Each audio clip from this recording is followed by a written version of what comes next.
Ya, kembali di acara podcast radiomu, pendengar radiomu, podcast radiomu Jogja. Assalamualaikum warahmatullahi wabarakatuh. Waalaikumsalam warahmatullahi wabarakatuh. Masih bersama Kak Asfa, juga Kang Tardi, dan saya Kak Juma dari radiomu Jogja, membersamai tamu spesial kita. Ada Kak Asfa, juga Kang Tardi.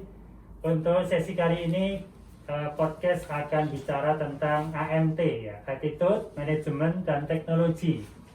Nah, apa itu AMT, Attitude, Management, dan Teknologi? Mungkin bisa diawali oleh Kang Asfa atau Kang Tardi dulu. Monggo. Oke, baik, terima kasih Pak Jum. Jadi di sini kita melakukan strategi. Jadi bagaimana sih teman UMKM melakukan strategi pendampingan terhadap UMKM? Jadi ada 3 strategi utama. Jadi kalau disebutnya AMT, ya AMT kan lebih terkenal ya dengan Achievement Motivation Training. Nah, sisi yang pertama kita melakukan adalah motivasi training, treatment kalau bahasanya. Jadi bagaimana sih agar kita bisa memberikan semangat atau motivasi usaha kepada teman-teman pelaku UMKM. Jadi bagaimana sih mereka agar bisa motivasi? Jadi sebenarnya ini adalah keahliannya Pak Jum ya, Ustaz Jum. Terus yang kedua, bagaimana sih kita bisa melakukan manajemen training atau lebih ke arah tata kelola usaha. Jadi bagaimana sih pelaku UMKM harus melakukan tata kelola usahanya? Jadi di sini sebenarnya pakarnya adalah Kang Tardi. Jadi Kang Tardi memang fokus kepada tata kelola usaha dalam mendampingi pelaku UMKM. Nah, yang ketiga adalah teknologi treatment. Bagaimana kita bisa melakukan teknologi tepat guna. Nah, kalau yang ini kebetulan saya punya platformnya. Jadi pas gitu ya? Ya, jadi kebetulan di Lunas itu kita punya strategi 3 Go UMKM. Jadi Apa 3 Go itu? adalah UMKM Go modern, yang kedua UMKM Go digital, yang ketiga adalah UMKM Go global. Ya. Nah, mungkin malah Pak Jum dulu sih. Bagaimana sih motivasi usaha dalam gitu? Nanti Ini announcer mas kalian jadi tamu ya. setelah pemirsa podcast dapat informasi ilmu yang bagus dari Kak Asfa tentang teknologi, manajemen dari Kang Tardi. Nah, nanti Ritualnya saya dari sendiri kan gitu kan. Kak Juma akan bicara tentang bagaimana attitude kita, sikap perilaku kita, motivasi kita. Nah, ini ada buku bagus yang ditulis oleh narasumber tamu spesial kita. Ada Kang Asfa dan juga Kang Tardi nulis buku judulnya Teman UMKM. Nah, Sukses merintis usaha di masa pandemi. ya, Yang sukses jelas itu. merintis usaha di masa pandemi. Nah, bagaimana motivasi kita sebagai pelaku UMKM yang punya akal kreativitas 1001 tadi, itu tetap semangat gitu loh. Nah, semangat itu kan dari dalam diri kita. Nah, kalau kita sebagai orang yang beretitude, bermoral, ya beriman, maka keadaan apapun memang harus dihadapi dalam kehidupan ini. Kita tidak berhenti hidup kecuali mati kan gitu ya. Ya, betul. Nah, kalau kita kaitkan dengan motivasi diri kita, attitude kita, maka ya sebagai pelaku UMKM yang punya 1001 akal kreativitas dalam menjalankan usahanya. Tadi Kang Asfa sebelumnya juga sudah nyinggung, kita punya kreasi ya, jalan keluar ya dari situasi apapun yang dihadapi. Karena kelebihan manusia satu dibanding makhluk yang lain, yaitu akal kita. Kalau Pak Jika punya slogan seperti itu, atau mungkin ya tokoh yang lain, bahwa manusia punya 1001 akal tadi, maka di antara 1001 akal kreasi adalah dalam mencari solusi usaha UMKM. Maka kalau kita lihat di buku ini, lakukan apa yang bisa kita lakukan dan dibutuhkan oleh lingkungan kita, maka itu akan memberi semangat kita. Nah, kalau pandemi ya di buku ini sudah dibicarakan banyak. Ya, semangatnya pandemi kebutuhan kesehatan, pandemi kebutuhan keseharian. Maka kita bisa mengembangkan dari dalam diri kita, potensi yang ada diri kita, ya kita adaptasi, lentur, fleksibel untuk menangkap peluang di seputar kesehatan dan kebutuhan harian kita apa.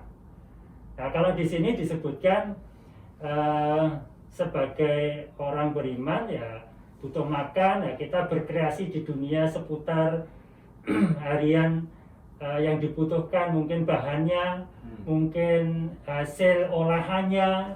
Nah, itu bisa memberi semangat kita dari dalam diri kita dan kita bisa melakukan, nah kita jalankan.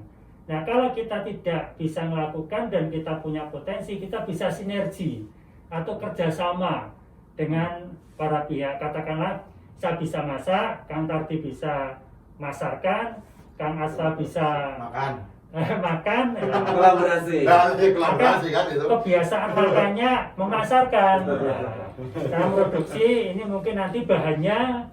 Ya. Nah, jadi kita saling seperti itu. Ya, sinergi dan kolaboratif. Nah, gitu ya. monggo bisa disambung Kang Tardi ya. Ya, tentunya tata kelola UMKM di masa pandemi ini harus betul-betul diperhatikan karena untuk meningkatkan apa ya, tentunya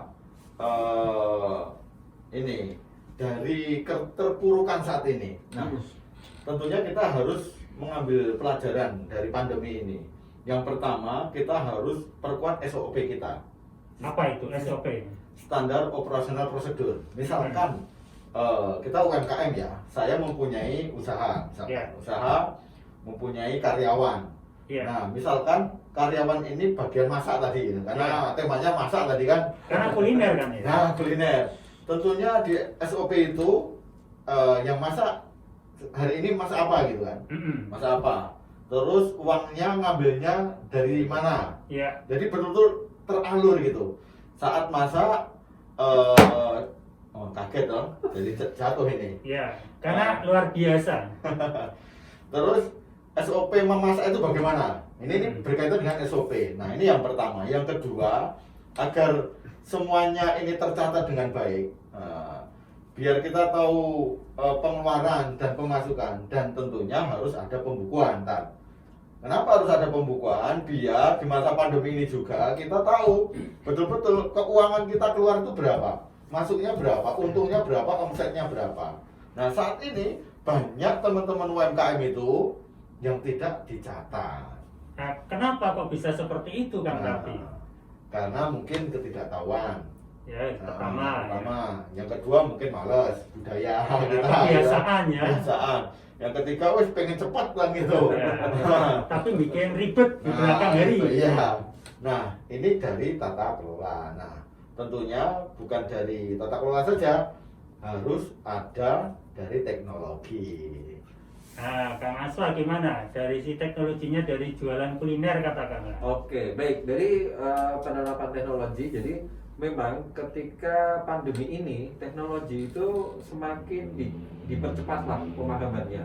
Jadi karena kan sekarang semuanya serba online ya. Jadi belajar online, pemahaman terhadap teknologi otomatis meningkat. Jadi dulu teman-teman pelaku UMKM itu ketika kita melakukan pelatihan itu tidak paham. Bapak Ibu punya email enggak? Mereka semuanya punya smartphone. Yang bilang punya email itu cuma Iya. Padahal smartphone-nya bisa untuk akses itu. Iya, jadi mereka itu punya tapi tidak paham gitu. Jadi tidak tahu bahwa mereka punya email. Nah, inilah yang kita pahamkan bahwa kalau kita punya smartphone, kita itu bisa melakukan segala sesuatunya. Jadi tadi go modern. Jadi dengan smartphone itu kita bisa melakukan akses internet. Yang paling sederhana. Jadi kalau sebenarnya paling sederhana itu kita jualan dengan optimalisasi sosial media. Nah, Semua orang hampir punya Facebook, WhatsApp, itu tuh hampir semuanya.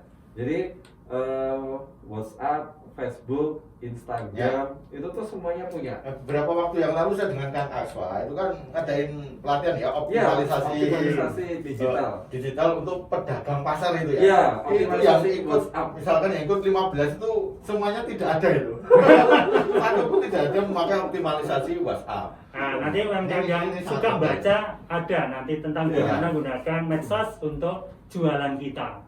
Ya. Nah, mungkin kali ini tentang MT, attitude, motivasi, spiritual, treatment, kemudian manajemen, treatment manajemen, tata kelola, dan juga Teknologi. treatment teknologi. Sampai di sini dulu. Nanti kita lanjutkan ngobrol kita tentang teman UMKM dengan tema yang lain di sesi berikutnya. Terima Ya. kasih. Ya. Terima kasih semuanya. Siap.